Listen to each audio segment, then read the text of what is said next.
How did you go about developing the storyline? It sounds absolutely fantastic. Well, to be honest with you, the only thing I had in my head when I started was the situation. And the situation was simply the scene that you've described, the ambushing of the prosecutor. What would happen if the prosecutor were to be ambushed? I think from there the story just sort of kind of wrote itself. But this was the scene that I had in mind when I started developing the story. Now, seeing that this is a new show, people would automatically assume that these are the truth. But is this based on real people? No.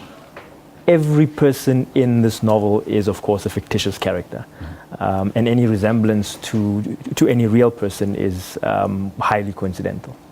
Now, in the synopsis, you say those interested in international criminal justice should read this novel. How deep do you go into the technicalities of international law? Look, when I was writing the novel, I was conscious of the need to be accurate in my description of the issues around the ICC, the structures, the architecture of the system.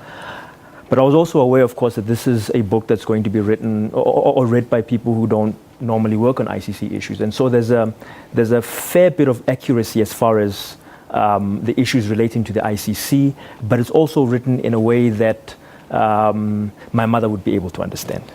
Now, just to give some background about your career, you're a professor in international law and you're serving as a member of the United Nations International Law Commission.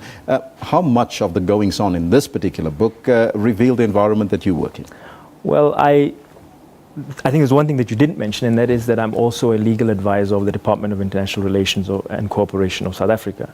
And in that context, I've had the privilege of advising our mission in New York.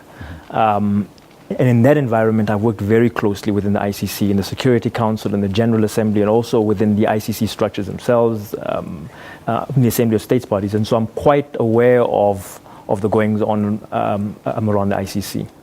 Does the book also speak to the possible conspiracy theory that the ICC is targeting African leaders only?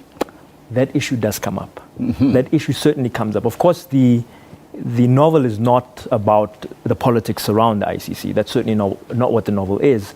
But the current issues that are facing the ICC are there in the background constantly as the reader goes through the novel. So a lot to read between the lines, I would say. Precisely. Where does one get hold of the book? Well, the book is available as an ebook, and one can purchase it on Amazon.com. I am thinking about the future and having hard copies, but at the moment it's available as an ebook. Possible movie, perhaps, in the making? You never know. You never know. You never know. Let's hope. So immediately they can get it on Amazon.com. Blood in the Sand of Justice. Professor, thank you so much for your time and good luck with the book. Thank you very much, sir. All right. Thanks. That is Dire Tladi, the author of Blood in the Sand of Justice, Professor of International Law, Dire Tladi. Now, heavy gunfire has erupted in the Libyan capital Tripoli, killing at least one